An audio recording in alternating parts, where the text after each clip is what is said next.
Lâm Phong, ngươi là cái đồ vô dụng. Tô gia nuôi ngươi bấy nhiêu năm, ngay cả quét nhà cũng không sạch. Nếu không phải năm đó thấy ngươi mèo mù vớ cá rán cứu được Tô lão thái gia, Tô gia chúng ta không thể nào giữ ngươi đến ngày hôm nay. Mẹ, không phải chỉ là quét nhà thôi sao? Mẹ cần gì phải nổi giận lớn vậy? Chị, Lâm Phong này ở rể Tô gia chúng ta bấy nhiêu năm, chẳng làm nên trò trống gì, suốt ngày chỉ biết viết tiểu thuyết, ngay cả việc nhà cũng không làm được. Mẹ nói hắn vài câu thì đã sao? Lâm Phong, ngươi lên lầu trước đi, ở đây có ta. Lên lầu nào? Buổi trưa có khách quý đến thăm, mau cút đi mua thức ăn nấu cơm. Tô gia ta không nuôi đồ vô dụng. Không sao. Lâm Phong, con gái, đây là dịp hiếm có, Uông thiếu gia ở Giang Thành đến nhà làm khách, con phải thể hiện cho tốt. Mẹ, con biết ý của mọi người, nhưng con đã gả cho Lâm Phong rồi. Con tuyệt đối sẽ không gả cho Uông thiếu gia, vẫn chưa cử hành nghi thức, hôn ước căn bản không tính. Hắn bám víu Tô gia ta bấy lâu, đến lúc nên cút khỏi đây rồi.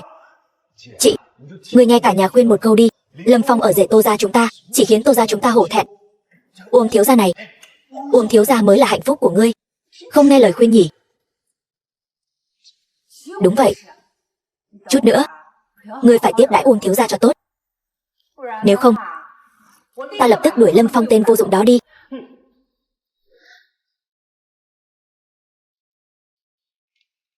Nhìn tên ăn bám này, tên ở rể Tô gia lại đến nữa rồi. Một thằng đàn ông chẳng có công việc đàng hoàng, suốt ngày đến chợ rau lợn lờ, thật mất mặt.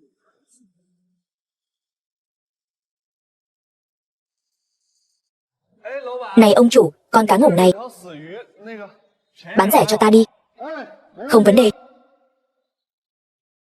Chính là con này.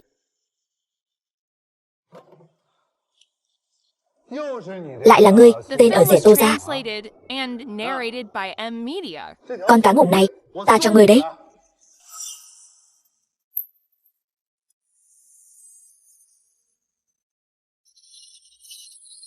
Ngươi cầm lấy rồi cút nhanh đi, đừng cản trở ta làm ăn.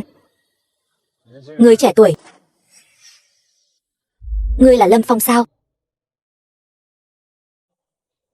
Ngài là, đây chẳng phải là Giang Thành đệ nhất tông sư Mã Vệ Quốc Mã đại sư sao? Đại tiểu thư nhà ta tìm ngươi. Lâm tiên sinh, ta là đại tiểu thư Lưu gia Giang Thành, Lưu Nhược Tuyết. Nghe nói ngài là thiên hạ đệ nhất thần y thánh thủ, truyền nhân của Biển Thước môn, y thuật cao siêu. Ta muốn mời ngài về cứu ông nội ta. Ông ta thế nào rồi? Càn khôn di vị, e rằng khó mà cứu được. Trừ phi cái gì? Trừ phi có thể tìm được truyền nhân của Biển Thước môn, thi triển Biển Thước thần châm, mới có thể cứu được gia chủ. Ta không phải truyền nhân Biển Thước gì cả. Các người tìm nhầm người rồi. Chúng ta đã điều tra rồi. 3 năm trước, ngài đã cứu lão thái gia Tô gia. Miếng ngọc bội trên cổ ngài chính là tín vật của truyền nhân Biển Thước môn. Nếu ngài có thể cứu được ông ta, bất luận điều kiện gì, Lưu gia chúng ta đều có thể đáp ứng. Các người thật sự tìm nhầm người rồi. Ta còn phải về nhà nấu cơm. Ta đi trước đây. Khoan đã, ngươi trẻ tuổi, đừng tưởng ngươi là truyền nhân Biển Thước môn mà có thể tự cao tự đại. Hôm nay ngươi nhất định phải đi theo chúng ta một chuyến. Nếu mời ngươi không đi, vậy ta chỉ đành bắt ngươi đi. Tên phế vật này lại dám trêu chọc Giang Thành đệ nhất thế gia và nhân vật như Mã đại sư, thật là chán sống rồi. Vậy thì đừng trách ta, Mã Vệ Quốc, không khách sáo nữa. Ngũ Liên Tiên Thiểm Điện.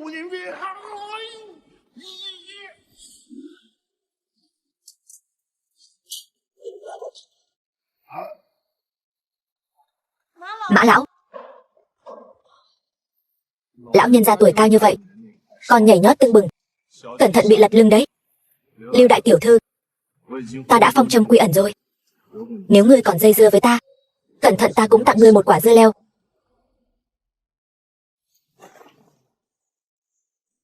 Lãng phí dưa leo của ta. Mã lão, Phong ca cầm lấy mấy thứ này đi. Phong ca, ta Mã Vệ Quốc tung hoành võ đạo bao nhiêu năm, Chưa từng thấy điểm huyệt công pháp nào lợi hại như vậy. Xem ra chàng trai trẻ này không chỉ y thuật cao siêu, mà võ đạo tu vi của hắn là điều ta cả đời khó lòng với tới. Uông thiếu, ngươi đến thì cứ đến, khách sáo vậy làm gì? Đúng đấy, chút quà mọn thôi, mong ngươi đừng chê.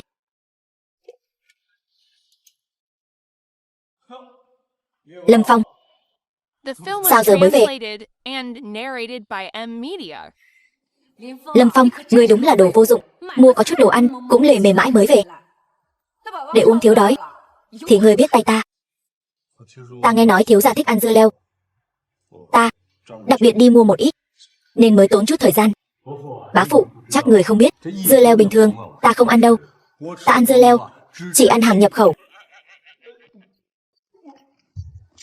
Người yên tâm, đây là dưa leo hữu cơ cao cấp, nhập khẩu từ châu Phi, đảm bảo người hài lòng. Uông thiếu gia này không chỉ tuấn tú, còn rất có tình có nghĩa với chị của ta. Không những đến nhà thăm hỏi, mà còn mang nhiều quà cáp thế này. Không giống vài kẻ chỉ biết ăn bám chờ ngủ. Phải đó, ngươi ở rể Tô gia cũng đã lâu rồi, sao không chủ động ly hôn với Vãn Tình? Sớm cút khỏi Tô gia đi. Bảo ta ly hôn với Vãn Tình, đây là ý của ngươi hay là ý của ai? Ý của ai thì có gì khác nhau? Lâm Phong, ta khuyên người tốt nhất nên biết điều một chút, đừng có như keo dính ở ly đây làm phiền người khác. Uông thiếu gia, Vãn Tình, dù ngài là khách của nhà ta, nhưng xin hãy tôn trọng chồng ta một chút. Vãn Tình, sao lại nói chuyện với Uông thiếu gia như thế? Còn ngươi nữa, Lâm Phong, trà của Uông thiếu gia nguội rồi kìa, còn không mau rót trà đi. Ngươi chỉ giỏi làm trò cười cho thiên hạ.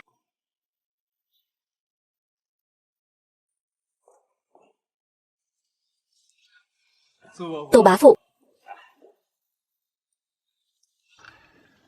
cái này là gia phụ tìm được từ đảo Sultanzada, nhờ dược thần đệ nhất thế giới, dùng dược liệu thượng hạng nhất luyện thành cửu chuyển vũ lộ đan, có công hiệu cải tử hoàn sinh và kéo dài tuổi thọ.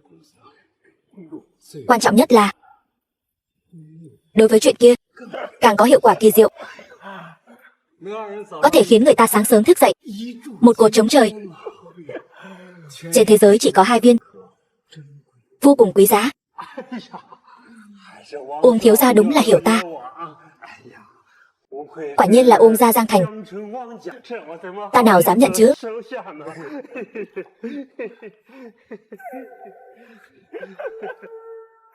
Ba,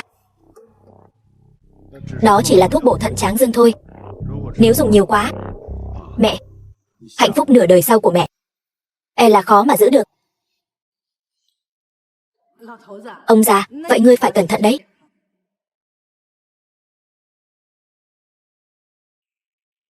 Đồ vô dụng, ngươi biết cái gì? E là cả đời ngươi cũng chưa từng thấy thứ gì quý giá như vậy đâu. Bá phụ Tô, cháu biết gần đây công ty của bác gặp chút khó khăn, tâm lực tiều tụy.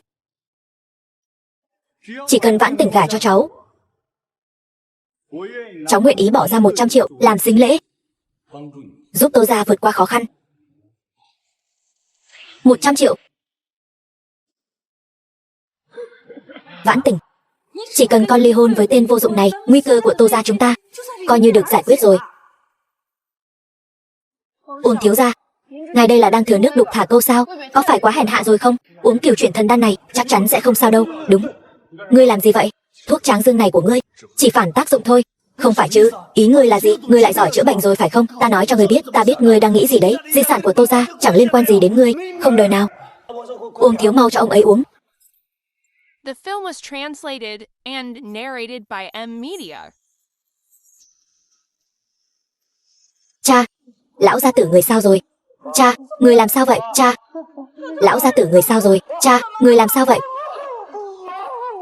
Không được rồi. Lão gia tử. Cha,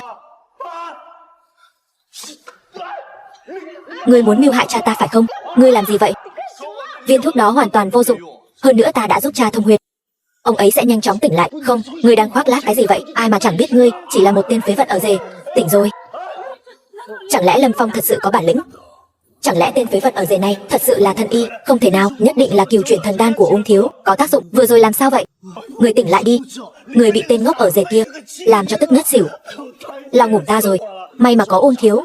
Uông Thiếu cứu người đó. Uông Thiếu, đại ân đại đức của người, Tô gia chúng ta thật sự khó mà báo đáp. Bá phụ, người nói quá lời rồi. Chỉ cần người có thể để Vãn Tình gả cho ta, ta nguyện thêm một hạng mục 100 triệu nữa, là thành 200 triệu. Như vậy, Tô gia chúng ta không những vượt qua khó khăn, mà còn có thể phất lên như diều gặp gió. Tốt quá. Vãn Tình, con hãy đồng ý gả cho Uông Thiếu đi. Con cũng phải vì cha mà suy nghĩ cho sức khỏe của ông ấy chứ. Phải đó. Đương nhiên, nếu tên phế vật con rể đó có thể đưa ra dự án 1 tỷ, chúng ta cũng có thể cân nhắc. Con không cần phải tái giá, có phải không? 1 tỷ sao? Mẹ, mẹ đây không phải là cố ý làm khó Lâm Phong sao? Được. 1 tỷ thì 1 tỷ. Lâm Phong, ngươi có phải viết tiểu thuyết viết đến ngốc rồi sao? Ngươi có biết 1 tỷ là bao nhiêu không? Đồ vô dụng không biết lượng sức. Được. Nếu ngươi có thể đưa ra dự án 1 tỷ, từ nay về sau ta sẽ không theo đuổi Vãn Tình nữa. Nếu ngươi không làm được, thì ngươi hãy chui qua háng ta, chui qua đó, rồi cút khỏi Tô gia. Ta chỉ cần 1 ngày. Nếu ta không làm được, ta sẽ ly hôn với Vãn Tình.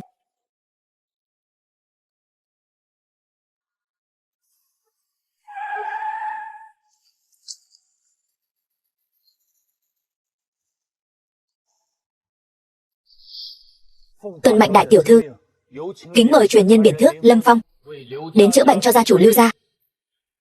Ta đã nói rồi, ta không chữa được. Các ngươi đi đi.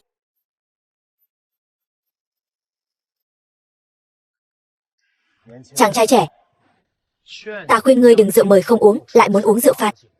Ở Giang Thành, chưa có ai dám không nể mặt Lưu gia như vậy.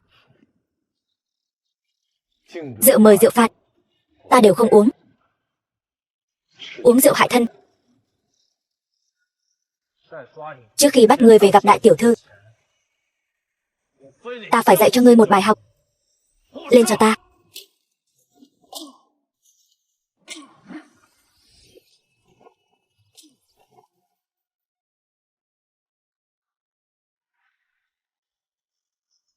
Chuyện gì vậy? Công phu gì thế này? Muốn học sao? Hôm nào ta dạy ngươi. Có việc. Hôm nay ta đi trước. Uông thiếu gia yên tâm đi. Tên vô dụng đó chắc chắn không làm được đâu. Lâm Phong, hạn 1 ngày sắp đến rồi. Dự án 1 tỷ của ngươi ra sao rồi? Nếu không làm được, thì nhanh chóng ký đơn ly hôn với Vãn Tình đi.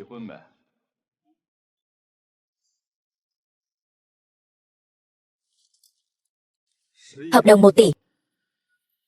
Ở ngay đây. Ngươi muốn dựa vào việc nhặt ve chai mà kiếm được 1 tỷ sao? Lâm Phong, ở Giang Thành, dự án 1 tỷ cũng chỉ có Uông thiếu gia mới làm được thôi.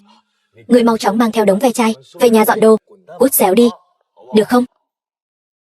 Lâm Phong, đừng làm loạn nữa. Chàng thật sự muốn thiếp gả cho tên vô lại Uông Vân Thiên này sao? Vãn Tình, nàng yên tâm.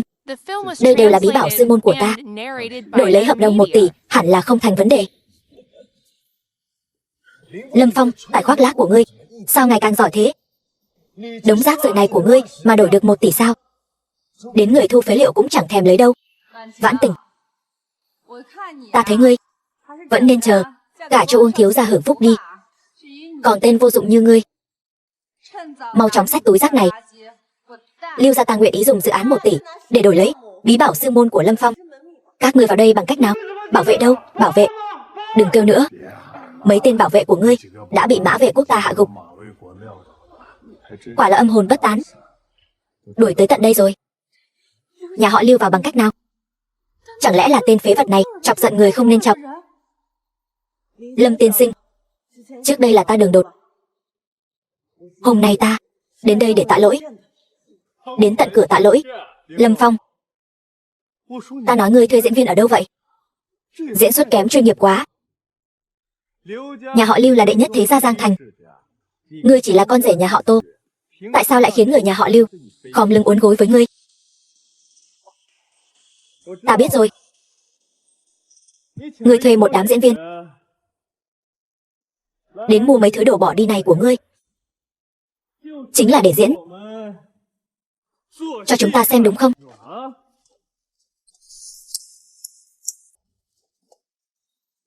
Người trẻ tuổi đúng là có mắt như mù. Bí bảo sư môn của Lâm Phong, món nào cũng là chân phẩm truyền thế. Dù có tiền cũng chưa chắc mua được. Mã lão, ném cái tên phiền phức này ra ngoài. Vâng. Là người nào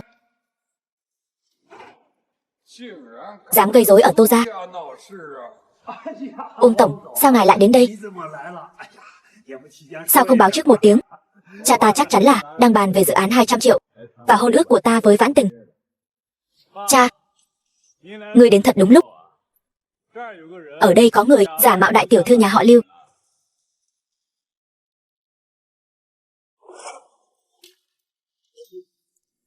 Mã đại sư, đồ hỗn láo. Mau xin lỗi đi. Lâm tiên sinh, ông nội ta đang nguy kịch. Chỉ có biển thước thần châm của ngài mới có thể cứu ông ấy. Xin ngài hãy ra tay cứu giúp. Ta không cứu người nữa. Tuy nhiên, ở đây có tục mạnh bát hoàn. Một viên có thể kéo dài mạng sống 1 năm. Đây là thứ ta luyện khi mới nhập môn. Luyện một cách tùy tiện. Nếu người muốn thì cứ lấy đi.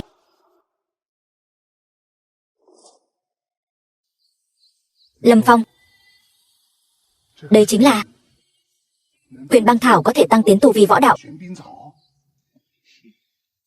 Đúng vậy. Ta Mã Vệ Quốc luôn muốn đột phá cảnh giới võ đạo tông sư, nhưng bất lực, vẫn luôn dậm chân tại chỗ. Ta tìm kiếm huyền băng thảo nửa đời người, không ngờ lại được gặp nó ở đây. Thấy ngươi cũng là người trong võ đạo, ta tặng cho ngươi. Đa tạ đại ân đại đức của Lâm tiên sinh. Sau này có gì cần cứ việc dặn dò. Được. Lâm tiên sinh, đây là củ nhân sâm ngàn năm, có thể bán cho lão phu không? Ta trả 50 triệu. Đúng vậy. Cộng thêm viên thiên châu ta mới thỉnh được 50 triệu. Đồ bỏ đi của Lâm Phong, một củ nhân sâm đã trị giá 50 triệu rồi. Cũng bằng cả gia tài của ta rồi. Không phải, ba, ngươi lú lẫn rồi sao? Ngươi lấy 50 triệu mua củ nhân sâm rách nát này. Ngươi biết gì chứ? Ta đã từng thấy trong một phiên đấu giá quốc tế, một củ nhân sâm tương tự được bán với giá 50 triệu đô la Mỹ. Những thứ này chỉ là mấy món đồ chơi do sư phụ ta bảo ta mà thôi. Nếu muốn thì lấy hợp đồng 1 tỷ để đổi. Ba ơi, chúng ta đừng mà. Lâm tiên sinh, ở Giang Thành chỉ có Lưu gia chúng ta mới có thể đưa ra hợp đồng dự án 1 tỷ. Lưu gia chúng ta nguyện ý dùng 1 tỷ để đổi lấy bí bảo sư môn của ngài. Nhưng điều kiện là ngài phải đồng ý cứu ông nội ta. Lâm tiên sinh, chỉ cần ngài chịu cứu ông nội ta, hợp đồng 1 tỷ sẽ là của ngài. Ngài sẽ không còn phải chịu cảnh ở rể nữa. Thật là đồ vô dụng, lau nhà cũng không xong. Nhanh lên.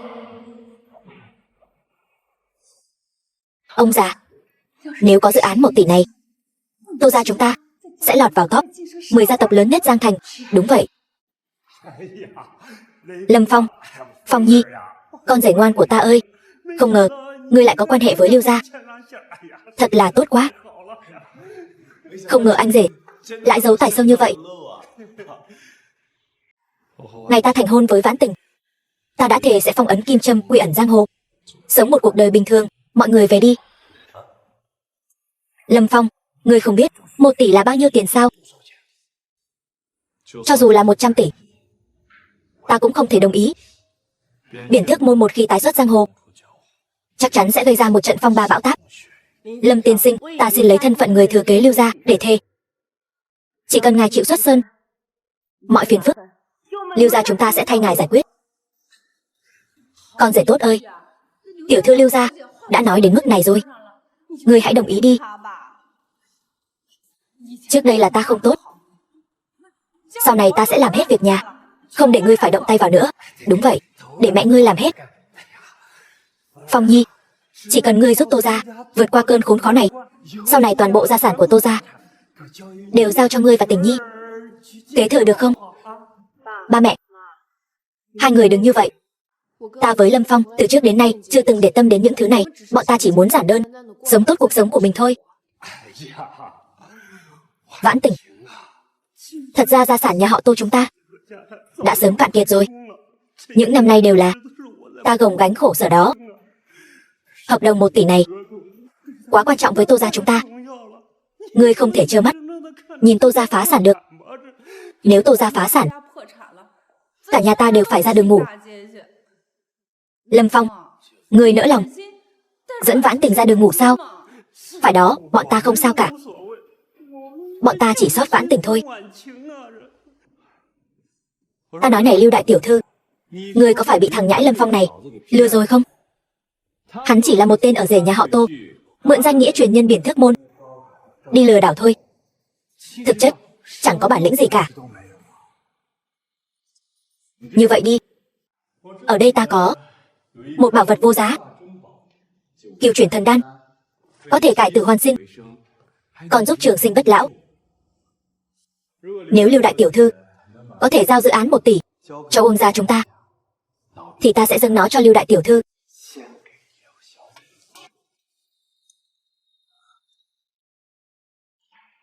Ta khinh, đây chẳng phải chỉ là một viên thuốc bổ thận tráng dương bình thường thôi sao? Ngươi đừng nói bậy. Lão phu dùng nó quanh năm, người qua là biết ngay.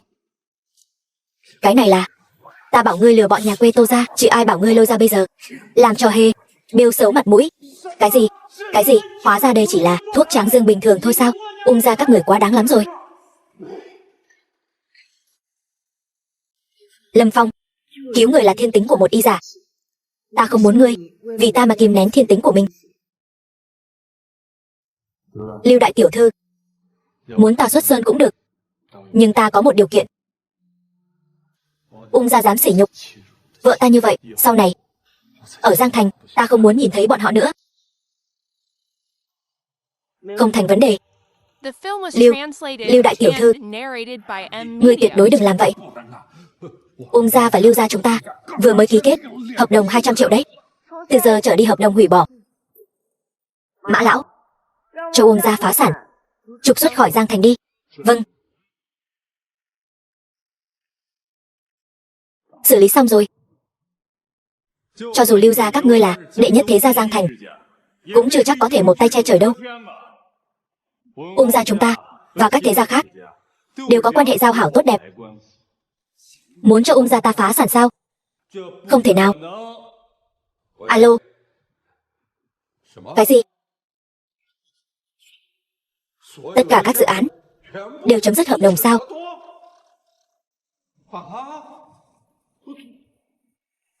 Ngân hàng đóng băng toàn bộ tài khoản sao? Ba, chuyện gì thế này? Ung gia phá sản rồi. Đều tại ngươi. Đắc tội người không nên đắc tội. Ung gia chúng ta tiêu đời rồi.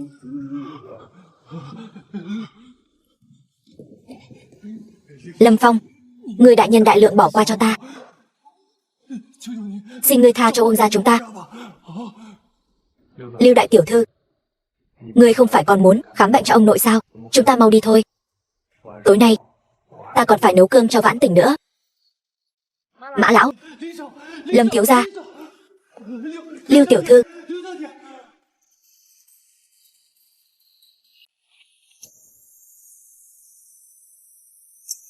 Ông ấy đúng là không ổn rồi.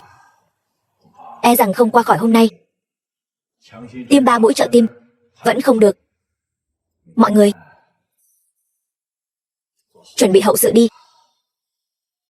Sao lại thế này? Ngươi không phải là tiến sĩ của trường y khoa hàng đầu thế giới sao? Mau cứu ông ấy đi. Thiết bị y tế và thuốc men tiên tiến nhất thế giới đều đã dùng rồi. Thật sự là bó tay rồi. Giờ phải làm sao đây? Nhược Tuyết vẫn chưa về sao? Nhị đệ, ngươi nói xem giờ phải làm sao đây? Tình hình hiện tại chỉ có thể chuẩn bị hậu sự thôi. Thông báo cho luật sư, bàn bạc xem gia sản trăm tỷ của Lưu gia phân chia thế nào.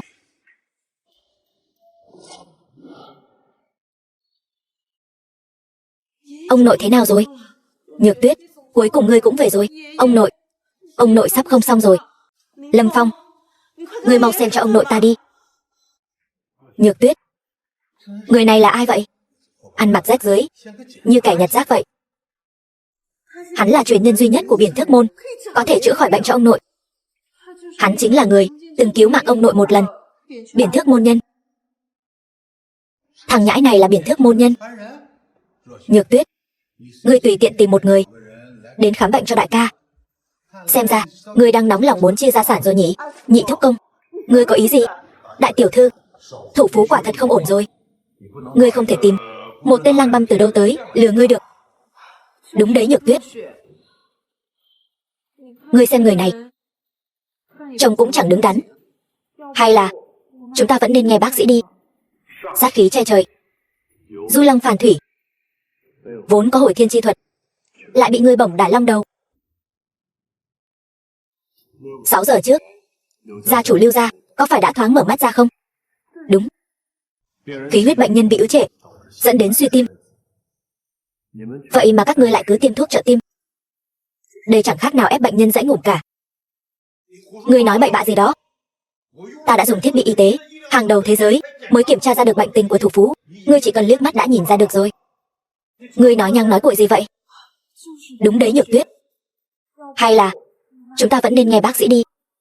Ta thấy ngươi môi mỏng da non, đầu chọc lóc. Nếu ta không đoán nhầm thì trong đầu ngươi hẳn là có khối u rồi. Sao ngươi biết? Thằng nhãi này chỉ liếc mắt đã có thể nhìn ra khối u.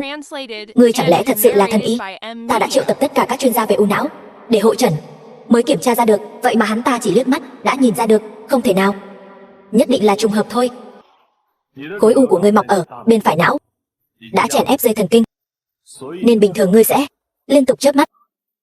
Hơn nữa lúc đi lại thì chân trái nhẹ chân phải nặng. Thần y ơi, ta đã triệu tập tất cả các chuyên gia u não để hội chẩn. Tỷ lệ thành công của ca phẫu thuật không đến 10%. Không vấn đề gì. Đợi ta chữa bệnh cho gia chủ Lưu gia xong, ta sẽ xem cho ngươi. Cảm ơn thần y. Nhược Tuyết, nếu thần y lợi hại như vậy thì ngươi mau để ngài ấy ra tay đi. Đại ca không thể trì hoãn thêm được nữa. Lâm tiên sinh, xin ngài hãy châm cứu cho ông nội ta. Khoan đã. Vương bác sĩ, nói thế nào, ngươi cũng là bác sĩ y khoa nổi tiếng quốc tế, sao chỉ vài ba câu đã để thằng nhãi này dọa cho sợ rồi? Lưu Nhược Trần, ngươi muốn làm gì? Tỷ tỷ, ta không muốn ông nội bị tên lang băm giang hồ mà ngươi tùy tiện tìm đến chữa ngủm. Ta đã tìm được một vị thần y, người ta tên là Thiên Y Thánh Thủ, hiện tại người đang ở ngoài cửa. Lưu đại thiếu gia, quá khen rồi. Lý thần y, mau vào đây. Lý thần y không chỉ y thuật cao siêu, thân hoài tuyệt kỹ, mà còn là truyền nhân duy nhất của Biển Thước Môn.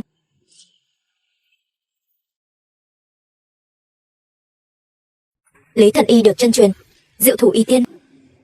Năm xưa, ông ấy chỉ dùng một tay tuyệt kỹ độc môn, chỉ với 3 mũi kim đã khiến cho bệnh nhân này sống lại, còn đánh được một bài quyền quân thể. Vậy Lâm thần y đó là? Thời buổi này, lang băm lừa đảo nhan nhản có không ít kẻ mạo danh truyền nhân Biển Thước Môn để lừa gạt người khác. Người trẻ tuổi, thuật châm cứu này không phải hạng con nít miệng còn hôi sữa như ngươi có thể nắm giữ được. Ngươi đừng có ở đây làm trò cười cho thiên hạ nữa. Lý thần y này trông có vẻ đáng tin hơn Lâm thần y nhiều. Vậy Lý thần y, vậy ngươi mau cứu ông ấy đi. Chư vị, xin yên tâm, đợi lão phu giúp lão gia chủ đả thông kinh mạch là có thể khiến ông ấy sống lại. Thậm chí có thể đứng dậy. Đánh quyền. Lưu đại tiểu thư, xem ra vị Lý thần y này y thuật cao thâm, cứ để ông ấy chữa trị trước đi. Được, ta sẽ cho ngươi, kẻ tự xưng là truyền nhân biển thước môn này, mở rộng tầm mắt.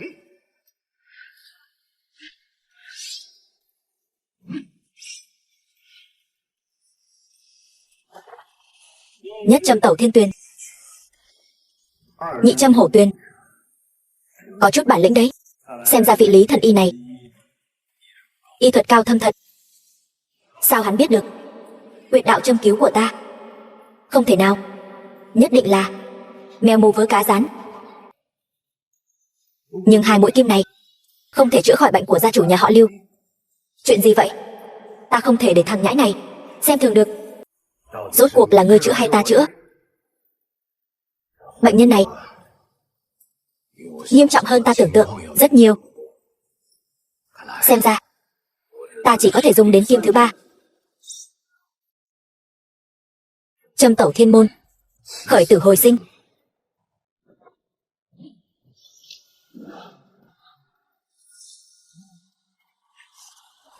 Ông nội, ngươi sao vậy ông nội? Đại ca sắp dậy đánh quyền rồi đúng không? Lý thần y, ông mau cứu ông ấy đi. Chuyện này không thể nào. Kim thứ 3 của ta chưa bao giờ thất bại.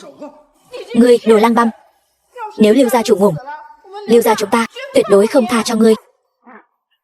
Hắn không phải lang băm, chỉ là y thuật non kém thôi. Biển thước thần châm tổng cộng có 13 châm, hắn dùng chỉ là nhập môn 3 châm đầu. Tam tuyển khai sơn pháp chỉ là không cứu được bệnh của gia chủ. Ngươi nói bậy bạ gì đó? Biển thước thần châm tự cổ chí kim, chỉ cần 3 châm. Biển thước thần thư nói, huyết lưu như bản long, long đỉnh oán khí sinh, hành châm tạc long đầu, tứ túc bính đế hành. Cố lộng huyền hư, căn bản nghe không hiểu. Cho nên ngươi chỉ học được cái nhập môn, rút ra lông mà thôi. Nhảm nhí. Chư vị, lão gia chủ mắc phải cái bệnh này thật sự hiếm thấy. Ngay cả lão phu cũng bó tay rồi. Xem ra trên đời này cũng không ai có thể chữa khỏi cho ông ấy. Bây giờ ông ấy còn thoi thóp. Các người vẫn nên sớm chuẩn bị hậu sự đi. Nếu ta có thể cứu ông ấy thì sao? Người cái đồ không biết trời cao đất dày, đồ thấp kém, liên tục 3 hoa khoác lác.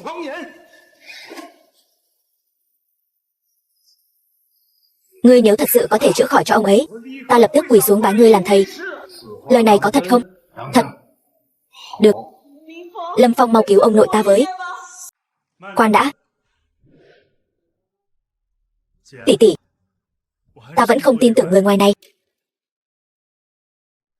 Ông nội bây giờ có thể nói là ngàn cân treo sợi tóc, còn có cơ hội dặn dò hậu sự. Nếu hôm nay hắn chỉ khiến ông nội qua đời, thì có vài chuyện hắn sẽ không nói rõ được. Phải đó, ngàn tỷ tài sản của Lưu gia phân chia thế nào? Bây giờ phải nói cho rõ ràng. Các người rốt cuộc là có ý gì? Để hắn trị cũng được. Tỷ tỷ, hắn hôm nay nếu trị cho ông nội đến qua đời, vị trí gia chủ Lưu gia này sẽ phải do ta nắm giữ. Đến lúc này rồi, người vậy mà vẫn còn nghĩ đến vị trí gia chủ Lưu gia. Lưu đại tiểu thư, người yên tâm, chỉ cần có ta Lâm Phong ở đây, dù Diêm Vương đích thân đến cũng không mang ông ấy đi được. Tránh ra.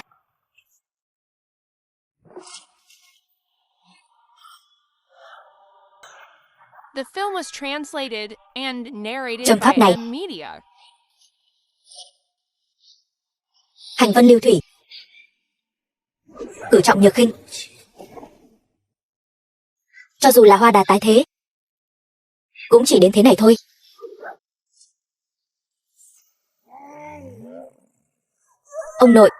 Ông nội nôn ra máu. Ngươi chị ông nội ta qua đời rồi. Người đâu? Bắt hắn lại cho ta. Nhược Tuyết, ông nội tỉnh rồi. Khi ta còn sống, nếu còn có thể thấy được tuyệt học thất truyền của Biển Thước môn, Biển Thước thập tam châm, thật sự là ngủm cũng không tiếc. Lâm thần y, chắc ta có mắt mà không thấy Thái Sơn. Không nhận ra. Ngài là thần y chân chính, xin ngài nhất định nhận ta làm đồ đệ. Ta muốn học y thuật với ngài. Lão nhân gia xin hãy đứng dậy. Ngày sau nếu có cơ hội, chúng ta có thể cùng nhau thảo luận. Lâm Phong, Biển Thước môn các ngươi lại cứu ta một lần nữa. Năm xưa sư phụ ngươi cũng từng cứu mạng ta. Ta từng cùng ông ấy lập hôn ước, muốn đem cháu gái ta, Nhược Tuyết, gả cho ngươi. Cảm ơn Lưu gia chủ hậu ái, nhưng ta đã thành hôn rồi. Hơn nữa, ta và Lưu đại tiểu thư đã có ước hẹn rồi. Cứu ngài một mạng, đổi lấy hợp đồng 1 tỷ. Ta nghe nói ngươi ở Tô gia là ở rể. Nhược Tuyết ở Lưu gia chúng ta chính là người thừa kế. Cưới nó, ngươi không những có thể có được dự án 1 tỷ, mà còn có thể có được gia nghiệp Lưu gia chúng ta. Ông nội, ông có phải bệnh đến hồ đồ rồi không? Gia sản Lưu gia chúng ta sao có thể để một người ngoài kế thừa? Câm miệng, không được vô lễ với Lâm tiên sinh. Lưu đại tiểu thư thân phận cao quý, nhưng cả đời này ta chỉ cưới Vãn Tình. Nếu đã không thích Nhược Tuyết, xem ra là ngươi không vừa mắt Nhược Tuyết rồi. Nhị đệ, nếu đã như vậy, để họ vào đi.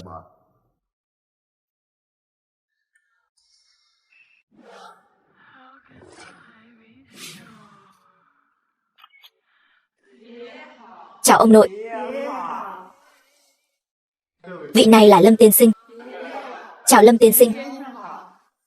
Những người này đều là cháu gái của ta, cứ tùy ý chọn đi. Thôi bỏ đi. Lâm Phong, ta tốt bụng gả Nhược Tuyết cho ngươi. Ngươi lại hết lần này đến lần khác từ chối, rõ ràng là xem thường Lưu gia chúng ta. Như vậy thì làm sao hợp tác với Lưu gia chúng ta được? Ông nội, chỉ với 1 tỷ mà muốn ta từ bỏ Vãn Tình, tuyệt đối không thể. Lưu gia các ngươi dù sao cũng là đệ nhất thế gia Giang Thành, nói lời sao lại nuốt lời. Thật nực cười. Y thuật của ngươi tuy cao minh, nhưng về võ đạo cảnh giới chưa chắc đã ghê gớm đến vậy. Hôm nay dù có phải dùng vũ lực, ta cũng phải giữ người lại, thành thân với Nhược Tuyết nhà họ Lưu. Thật nực cười. Phong ca, mọi người làm gì vậy? Không phải chúng ta không ngăn, mà là chúng ta thật sự không ngăn được. Ngài đây là muốn ép mua ép bán sao? Quên nói với ngươi, tuy ta đã cứu ngươi một mạng, nhưng bệnh của ngươi vẫn chưa khỏi hẳn. Ngoài Biển Thước thần châm của ta ra, còn cần phải uống thêm một loại thuốc đặc biệt. Tuy nhiên, nhà họ Lưu phúc đức tràn trề, nghĩ lại, hẳn là không cần chữa nữa.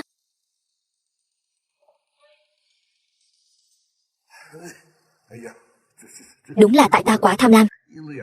Mọi người mau nghĩ cách mời Lâm thần y về đây.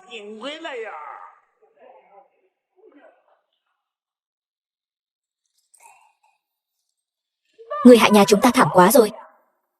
Hôm nay người nhất định phải ly hôn với Vãn Tình, lập tức cút khỏi Tô gia. Ngươi nói ngươi chữa khỏi cho gia chủ nhà họ Lưu, nhưng ông ta cứ nhất quyết muốn gả đại tiểu thư cho ngươi. Nếu không, sẽ không giao hợp đồng 1 tỷ cho chúng ta. Ngươi cũng thèm một bãi, soi lại bản thân mình đi. Ngươi nghĩ gia chủ nhà họ Lưu có thể để mắt đến tên ở rể như ngươi sao? Hắn chính là thông đồng với nhà họ Lưu, diễn cho chúng ta một vở kịch, chính là muốn làm sụp đổ những gia tộc này ở Giang Thành, để nhà họ Lưu một mình chiếm lợi. Lâm Phong không phải người như vậy. Mọi người yên tâm, sư môn bí bảo mà sư phụ để lại cho ta đủ để bù đắp toàn bộ tổn thất của Tô gia. Ngươi còn lấy mấy thứ đồ bỏ đi đó ra lừa chúng ta sao? Vãn Tình, nhanh chóng ký tên ly hôn với Lâm Phong. Tô gia không thể giữ hắn lại. Tô gia các người đều không cần Lâm Phong. Lưu gia ta cần. Đại tiểu thư Lưu gia này lại đến làm gì nữa? Lưu đại tiểu thư, ta đã làm theo giao ước, cứu gia chủ nhà ngươi một mạng. Các người lại nuốt lời. Bây giờ lại đến làm gì? Lâm Phong, ngươi không cần lễ tạ của ông nội, ta đành phải tự mình mang đến cho ngươi. Tạ lễ? Chẳng lẽ là hợp đồng dự án 1 tỷ của Lưu gia? Không, là hôn thư của đệ nhất thế gia Giang Thành. Lưu gia.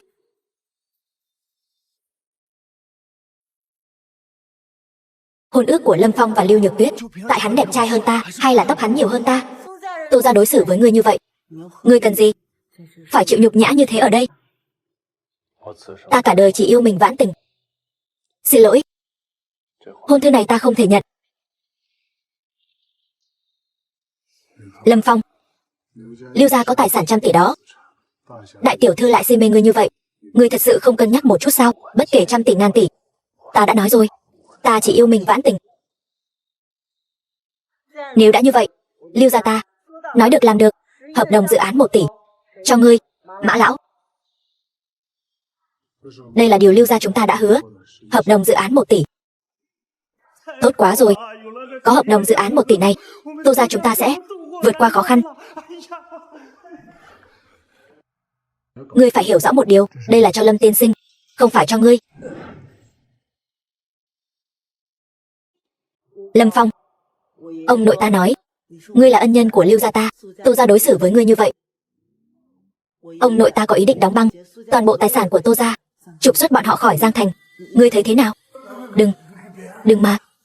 Con rể tốt, con tuyệt đối đừng đuổi chúng ta khỏi Giang Thành. Mẹ biết sai rồi. Đúng vậy, anh rể, đều là lỗi của em. Anh cứ coi như lời em nói là dám thối. Anh ngửi cho xong rồi thôi, được không? Con gái, con mau cầu xin Lâm Phong đi. Dù sao chúng ta cũng là người một nhà, con không thể trơ mắt nhìn chúng ta lang thang đầu đường xó chợ. Lâm Phong, anh có thể bảo Lưu đại tiểu thư đừng đuổi ba mẹ em đi không? Họ tuổi đã cao, sức khỏe lại yếu. Chị, sức khỏe của em cũng yếu lắm. Em đã lâu rồi không làm được chuyện đó. Lưu đại tiểu thư, tâm ý của ngươi ta xin nhận, cứ làm theo lời Vãn Tình nói đi. Được. Bà đã nói mà, Lâm Phong luôn trọng tình trọng nghĩa mà. Lâm Phong, con thật sự là con rể quý của Tô gia ta. Từ hôm nay trở đi, ở Tô gia, Vãn Tình có tiếng nói nhất. Nếu các ngươi không đồng ý, ta lập tức sẽ hợp đồng này. Đừng. Được. Đều nghe con. Vãn Tình, từ khi kết hôn, anh vẫn chưa tổ chức hôn lễ cho em. Anh muốn bù cho em một đám cưới long trọng nhất. Lâm Phong, em đợi ngày này lâu lắm rồi. Ngươi một tên ở rể, còn bày đặt sĩ diện làm gì? Còn làm lại đám cưới gì nữa? Đúng vậy Lâm Phong, ngươi chắc không phải là thiếu tiền, muốn kiếm tiền mừng của các bạn học đâu nhỉ? Các bạn học, ta thấy các bạn là hiểu lầm Lâm Phong rồi. Lâm Phong chắc chắn là cho rằng ở rể Tô gia là khoảnh khắc huy hoàng nhất đời hắn. Chúng ta không chỉ phải đi, mà còn phải gọi thêm nhiều người đi nữa. Cậu yên tâm đi, chúng ta sẽ làm cho cậu nở mày nở mặt. Bất kể mọi người nghĩ gì, chỉ cần mọi người có thể đến, ta và Vãn Tình nhất định sẽ rất vui. Đừng có tự dát vàng lên mặt mình nữa. Nếu không có Tô gia, cậu chỉ là một tên rác rưởi. Vãn Tình vẫn còn ở đây mà, một tên ở rể như cậu thì có tư cách gì mà lên tiếng? Đoàn tổng, chúng ta là bạn học cũ, xin anh ăn nói cho lịch sự chút. Hiện tại ở nhà chúng ta, Lâm Phong mới là người quyết định. Vãn Tình, anh thật sự không hiểu nổi. Một tên ở rể hôi hám vô dụng đã cho em uống bồ mê thuốc lú gì mà khiến em mê muội đến vậy, cứ nhất quyết phải đi theo hắn. Theo anh thì đám cưới này thôi đừng làm nữa, em hãy tái giá gả cho anh. Anh không chê em là hàng đã qua sử dụng đâu. Ngươi giữ mồm giữ miệng cho ta, nếu không thì đừng trách ta không nể tình bạn học cũ. Đập bàn với ai đấy? Biết đây là đâu không? Ta nói cho ngươi biết, anh họ ta là quản lý ở đây đấy. Muốn đuổi ngươi ra ngoài chỉ trong vài phút thôi. Các người đang cãi nhau cái gì đấy? Anh họ chính là thằng nhóc này. Ăn nói hỗn sự còn dám đập bàn với em. Dám ở địa bàn của ta mà bắt nạt em họ ta. Ngươi có phải là chán sống rồi không? Bảo vệ. Có chuyện gì vậy quản lý? Tống cổ thằng này ra ngoài cho ta. Vâng.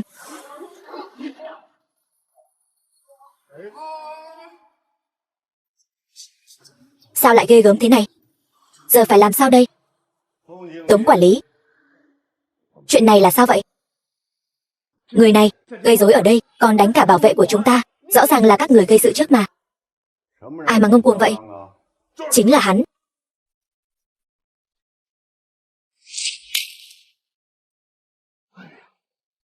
Ân nhân. Không ngờ lại gặp được ngài ở đây. Ngài là... Xin lỗi đã đường đột. Nhiều năm trước ngài đã cứu một cụ già ở ven đường. Người này chính là cha ta. Nếu không có ngài cứu giúp, cũng sẽ không có Tần gia ngày hôm nay. Cha ta vẫn luôn muốn lấy một nửa sản nghiệp của Tần gia làm quà cảm tạ, nhưng vẫn luôn không có duyên gặp lại. Cha ta đã từng nói với ta, ngài có một miếng ngọc bội làm tín vật. Không ngờ lại gặp được ân nhân ở đây. Thì ra là vậy. Chỉ là chuyện nhỏ, việc còn con thôi, không cần phải bận tâm. Ngài đã có ân với Tần gia, nhân viên của Tần gia lại dám bất kính với ngài như vậy. Thật đáng xấu hổ. Ngài yên tâm, ta sẽ xử lý ngay. Tống quản lý. Ngày mai anh không cần đến làm nữa. Tần tổng, nếu ngài đuổi việc ta, toàn bộ khách sạn ở Giang Thành đều sẽ không nhận ta. Lâm gia, trước đây đều là lỗi của ta, xin ngài đại nhân đại lượng bỏ qua cho kẻ tiểu nhân. Biểu đệ, các cậu không phải là bạn học sao? Cậu mau nói giúp ta vài lời đi. Phong ca, đây là anh em ruột thịt cùng cha khác mẹ của ta. Chúng ta lại là bạn học, nể mặt bạn bè. Tha cho chúng ta lần này đi. Bớt nói nhảm. Ta về sau không muốn gặp lại các người nữa.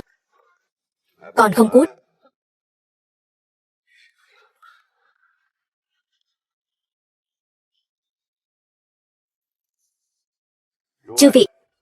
Chư vị đều là bạn học và bằng hữu của Lâm tiên sinh. Bữa cơm hôm nay xem như một chút tâm ý của Tần mỗ. Lâm tiên sinh, mời. Mời. Lâm tiên sinh còn có gì dặn dò, cứ việc nói. Tần mỗ xin cáo từ trước. Mọi người cứ ăn uống thoải mái. Đến lúc đó, còn xin mọi người tham dự hôn lễ của ta và Vãn Tình. Nhất định đến. Anh rể, chị bị người mặc đồ đen bắt cóc rồi. Là người nào? Có tin tức nói là người của Ung gia. Bất kể là ai dám làm hại Vãn Tình, ta nhất định sẽ khiến hắn trả giá gấp 10 lần. Đi.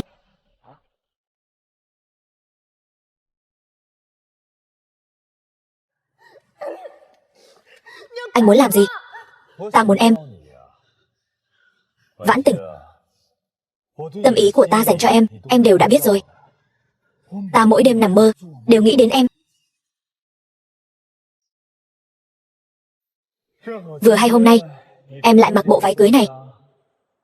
Chúng ta cùng nhau cử hành hôn lễ. Thế nào? Đồ biến thái. Lâm Phong sẽ không tha cho anh đâu. Lâm Phong, đợi chúng ta cử hành xong hôn lễ, ta tự nhiên sẽ đi tìm hắn. Tất cả những gì hắn đã làm với Ung gia, ta đều sẽ bắt hắn trả lại gấp 10 gấp trăm lần.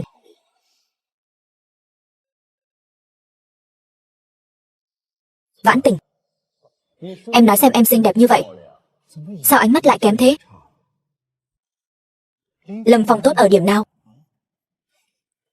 Nhưng nói cho cùng, cuối cùng em vẫn là người của ta.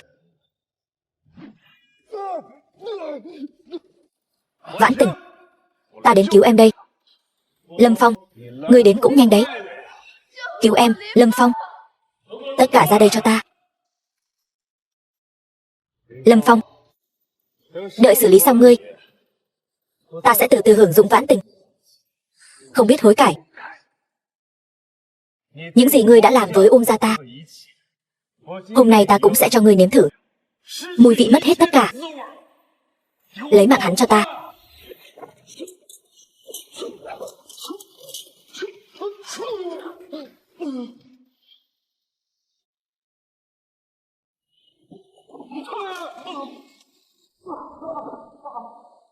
Ngươi cho ta ăn cái gì?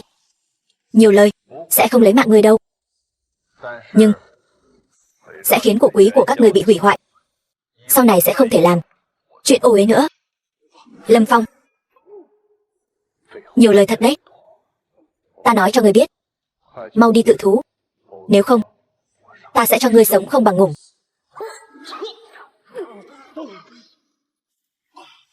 Đi mau. Vãn Tình, nàng không sao chứ? Ta không sao. Đi, chúng ta về nhà. Vãn Tình. Quỷ môn thập tam châm của Độc Vương Tông. The film was translated and narrated Lâm by Phong. M Media. Cuối cùng ta cũng tìm được ngươi. Là ngươi làm vợ ta bị thương. Lâm Phong, ngươi là truyền nhân của Biển Thước Môn, không thể nào không biết chứ. Kỳ độc của Độc Vương Tông, Quỷ môn độc long chuyển. Lâm Phong, ngươi quy ẩn giang hồ những năm nay, xem ra cũng không hề kém đi. Không tệ. Kẻ trúng độc sẽ trong vòng 1 nén nhang nếm đủ mọi loại đau khổ cực hạn trong thân thể, cuối cùng đau đớn mà ngủm. Cho dù may mắn sống sót, cũng coi như đã. Dạo một vòng quỷ môn quan. Tuy Độc Vương Tông các ngươi đời đời là kẻ thù với Biển Thước Môn ta, nhưng chuyện này không liên quan đến người khác, vô tội. Lâm Phong, ta chính là muốn cho ngươi nếm thử mùi vị người mình yêu thương phải chịu giày vò trước mặt mình.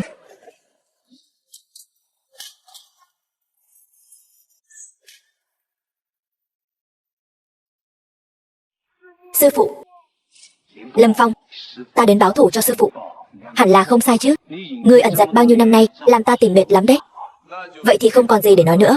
Sao, sợ rồi sao? Vậy thì ngươi hãy giao ra bí tịch của Biển Thước Môn. Từ nay tự phế tu vi, để Biển Thước Môn biến mất khỏi giang hồ. Ta có thể không hành hạ ngươi, cho ngươi ngủ nhẹ nhàng. Nghe giọng điệu của ngươi, Quỷ môn thập tam châm, ngươi đã luyện đến đại thành. Thập tam châm cao thâm khó lường, 100 năm qua chưa có ai luyện thành công. Ta khổ luyện nhiều năm mới luyện đến châm thứ 11. Nhưng để đánh bại tên phế vật như ngươi, tu vi 11 châm của ta là đủ rồi. Xem ra ta còn phải nương tay đánh với ngươi.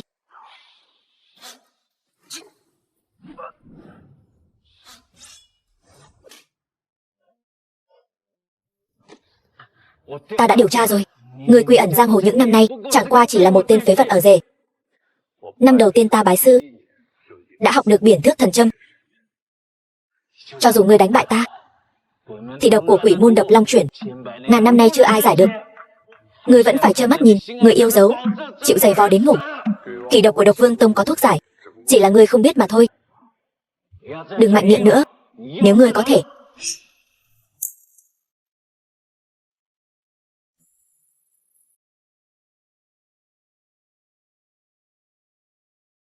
Độc Vương Tông các ngươi đời đời độc thân, cho nên mới đem loại độc này coi như chí bảo.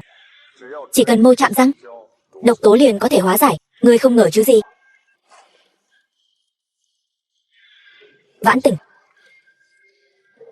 nàng không sao chứ? Ta không sao rồi.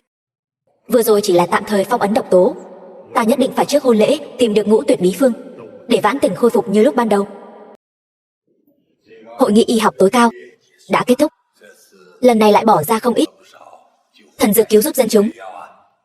Những thần dược này đều dùng để cứu chữa thiên hạ dân chúng. Các vị bác sĩ này thật đúng là tấm lòng Bồ Tát, đều nghĩ cho dân chúng. Còn ta, kinh doanh, ngành nghề bác sĩ vốn dĩ nên nói đến là lòng tốt. Cứu một mạng người hơn xây 7 tòa tháp. Vậy ai sẽ cứu các ngươi? Vạn năng dược nghiệp các ngươi. Bởi vì vấn đề nguyên liệu đã vi phạm không ít hợp đồng.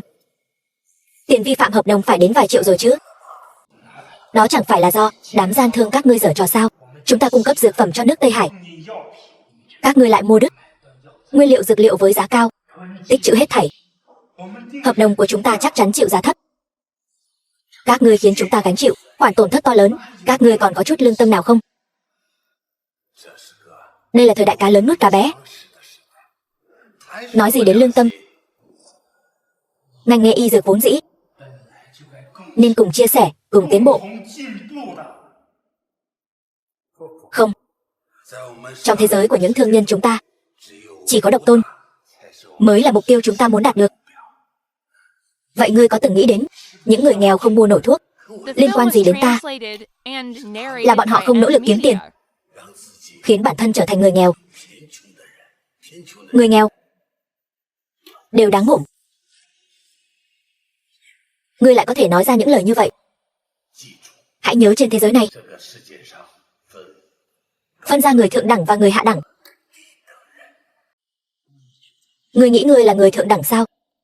Ít nhất ta không phải người hạ đẳng. Chư vị tiền bối,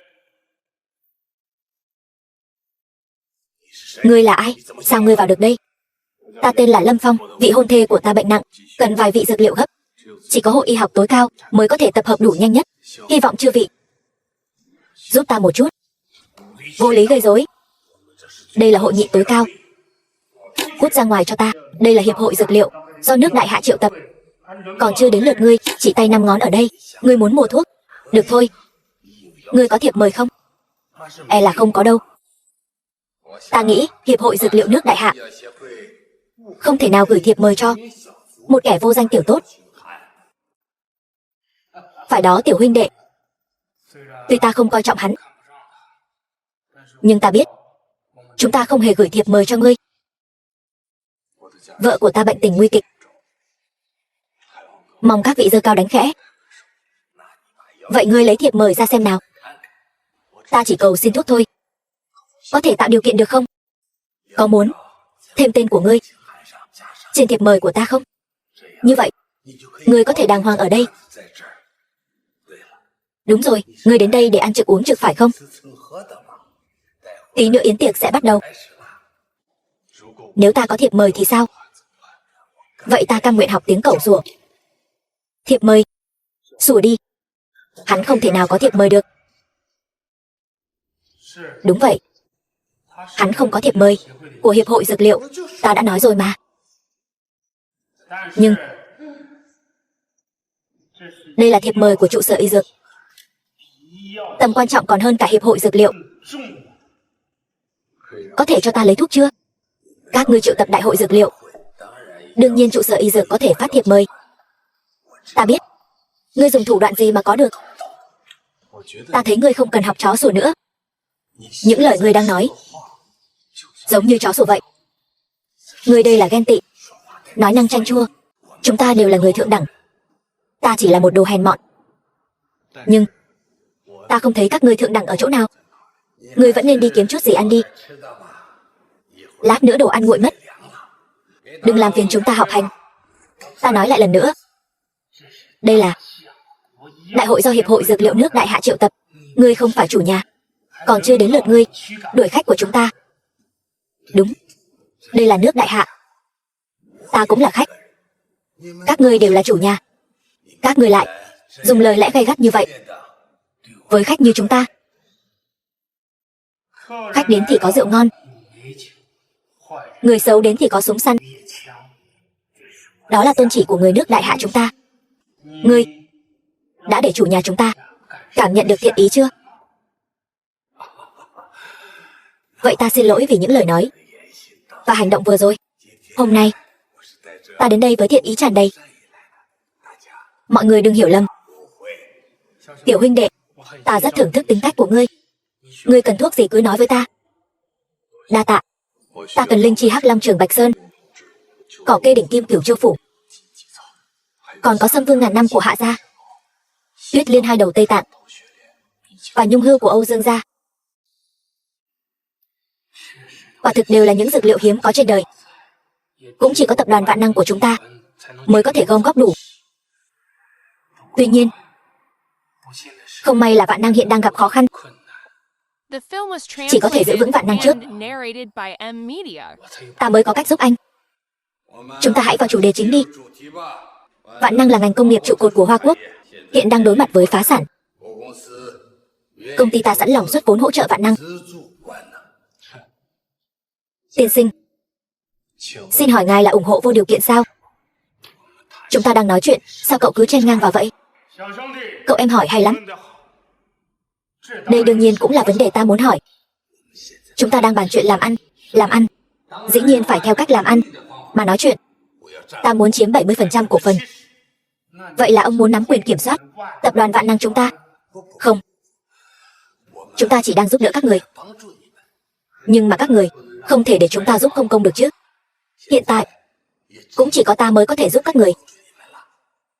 Vậy ông định đầu tư bao nhiêu vốn? 10 tỷ. Vô sỉ. Tập đoàn Vạn Năng chúng ta có giá trị thị trường 100 tỷ. Các ông đầu tư 10 tỷ mà muốn lấy 70% cổ phần. Ông đây là cướp trắng trợn. Cướp trắng trợn thì đã sao? Chẳng lẽ anh muốn thấy Vạn Năng sụp đổ sao? Dĩ nhiên là không. Người nước Đại Hạ ghét nhất là bọn cướp. Con kiến hôi như ngươi mà cũng dám xen mồm vào. Chẳng lẽ ngươi dựa vào cái mồm ba hoa của ngươi mà cứu được Vạn Năng sao? Ta thấy ngươi cũng thú vị đấy. Hay là ngươi cạo chọc đầu đi. Ta sẽ thêm 10 tỷ nữa, thế nào? Sao ngươi không cạo chọc đầu đi? Cạo cho giống nhà xưa ấy. Ta thêm 10 tỷ. Vô lại, ngươi dám sỉ nhục ta. Trương tổng tuy ở đất nước Đại Hạ của các ngươi, nhưng đừng trách ta vô lễ. Võ thần đệ nhất Bắc Quốc đến đây, chỉ trong phút chốc sẽ lấy mạng hắn. Ai dám sỉ nhục ông chủ của ta? Huyền Thiên đến. Tới đúng lúc lắm. Võ thần, diệt ngay cho ta tên hèn hạ dám dĩ hạ phạm thượng này. Người thật sự cho mình là hoàng thượng sao?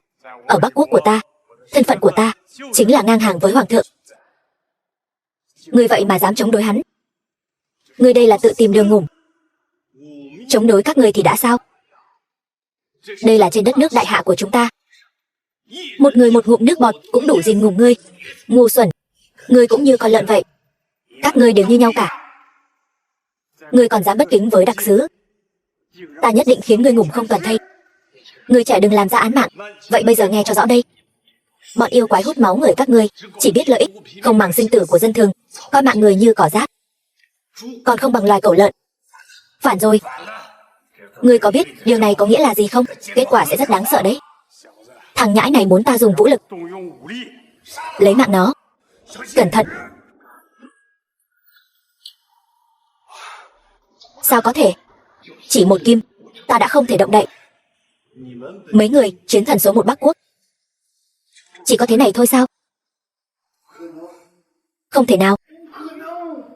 Ta nghĩ chúng ta bây giờ nên chính thức bàn về việc góp vốn vào Vạn Năng đi. Ta thấy động thủ chẳng có ý nghĩa gì. Công ty Bắc Quốc chúng ta góp vốn 30 tỷ. Ngươi đừng có phát ngôn nữa. Ngươi có từng ấy tiền đâu. Người nước Đại Hạ chúng ta có thể tự giải quyết việc của mình. Ta góp vốn giải quyết việc nợ nần của tập đoàn Vạn Năng. Làm bộ làm tịch cái gì? Ngươi có từng ấy tiền đâu. Trương tổng, hắn ta lừa người đấy. Cứu vớt Vạn Năng các người còn phải dựa vào Bắc Quốc chúng ta. Bắc Quốc chúng ta quyết tâm nắm quyền kiểm soát Vạn Năng. Chúng ta hiện tại sẽ bỏ ra 100 tỷ. 100 tỷ sao? 100 tỷ. Quả thực không phải là con số nhỏ. Nhưng ta cũng không phải là không có. Ngươi có tin ta chỉ cần đăng đại một thông tin gây quỹ cộng đồng trên mạng là có thể gom được 200 tỷ không? Ngươi lại khoác lác rồi. Nếu ngươi không làm được thì sao? Ngươi muốn làm gì? Ta cũng không làm khó ngươi. Vậy thì ngươi hãy lấy cái quần lót ta đã mặc 1 tuần, đội lên đầu, chạy 3 vòng quanh thủ đô của các người. Quả nhiên là kẻ bị ổi. Nhưng nếu ta làm được thì sao? Vậy ta sẽ lấy quần lót của ngươi đội lên đầu, chạy 3 vòng. Trong vòng nửa tiếng ta có thể gom đủ số tiền này. Nổ vừa thôi. Vậy để ta cho ngươi xem sự đoàn kết của người nước Đại Hạ chúng ta.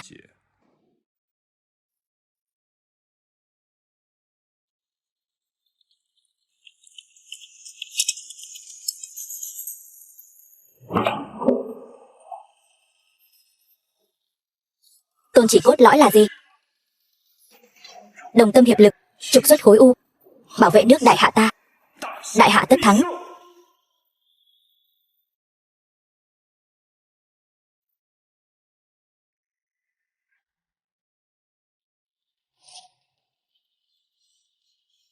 Trời ơi! Toàn dân nước Đại Hạ đồng thời quyên góp. Đã quyên góp được 190 tỷ.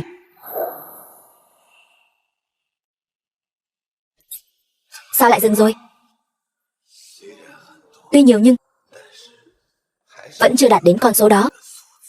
Y tiên lệnh phát lệnh cho các doanh nhân nước Đại Hạ bảo vệ nền công nghiệp của chúng ta. Y tiên lệnh hiện thế, Liên minh công thương nghiệp nước Đại Hạ lại bỏ ra thêm 10 tỷ. Vừa đúng 200 tỷ. Canh nguyên liệu của ngươi đều nằm trong tay ta.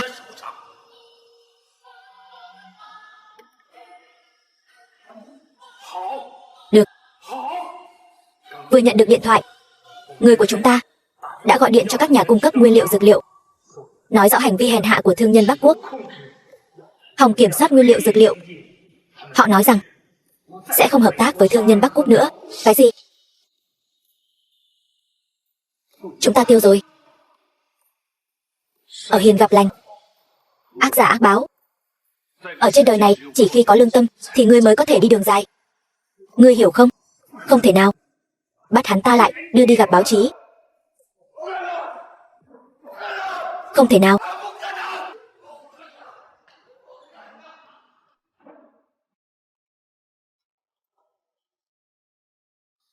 Linh chi hắc long, cỏ kê đỉnh kim cửu châu phủ, xâm vương ngàn năm, tuyết liên hai đầu Tây Tạng, cùng nhung hưu Âu Dương gia. Mong phu nhân sớm ngày bình phục.